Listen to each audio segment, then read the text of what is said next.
Hello everyone, welcome to trending economics. तो हम division of labour के फॉर्म्स पढ़ रहे थे। पहला फॉर्म हमने देख लिया था, सरल श्रम विभाजन क्या होता है, पिछली वीडियो में बात की थी। इस वीडियो में हम बात करेंगे जटिल श्रम विभाजन क्या होता है, जिसे इंग्लिश में कॉम्प्लेक्स डिवीजन ऑफ लेबर बोलते हैं।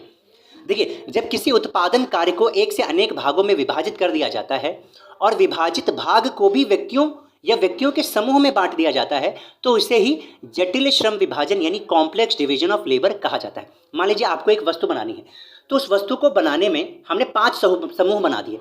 उस 5 समूह को और फर्दर 2-2 समूह में बांट दिया, तो टोटल उप समूह कितने हो गए, सब डिवीजन कितने होंगे, 10, और मेन डिवीजन कितने हैं, 5।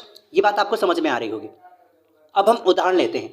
पिछली वीडियो में हमने उदाहरण लिया था एक माचिस का, माचिस बनाइए या कपड़ा बनाइए, तो हम इसमें फिर से माचिस वाला ही एग्जाम्पल लेते हैं। मान लीजिए माचिस आपको बनाना है, जो 1-2 रुपए का पैकेट आता है। तो माचिस बनाने के काम को लें, उसे अनेक भागों में बांटकर माचिस इस प्रकार बनाई जाएगी। तो माचिस बनाने के काम को हम कई सारे कामों में पहले बांट देंगे। जैसे माचिस का कागज बनाने वाले व्यक्तियों का समूह अलग बना देंगे, तो माचिस का जो कागज होगा, उसका जो समूह होगा, उसको भी 2-3 भागों में बांट देंगे। जैसे कागज पर माचिस का जो शेप बनाएगा, ठीक है, वो कोई और बनाएगा। उसके बाद उसके ऊपर जो प्रिंट करेगा वो कुछ और प्रिंट करेगा, ठीक है, और शेप कोई और देगा। ऐसे करके बांट देना। कागज का आकार जो है, उसको बनाने वाले व्यक्तियों का समूह, उसको और फर्दर बांट सकते हैं।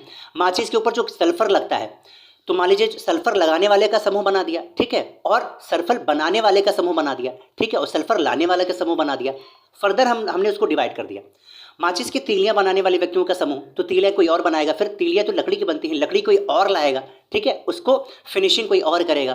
तो ऐसे करके समूह बना दिया। और माचिस की पैकिंग लास्ट में कर दें, उसका भी एक समूह बना देंगे जो पैकिंग करने वाला है। तो इसी को कॉम्प्लेक्स डिवीजन ऑफ लेबर बोला जाता है, क्योंकि उसमें समूह बनाए जाते हैं, विभाजित किए जाते हैं, फिर उस विभाजन को और फर्दर डिवाइड कर दिया जाता है छोटे छोटे समूहों में, ताकि काम बहुत अच्छा हो सके और जल्दी हो सके।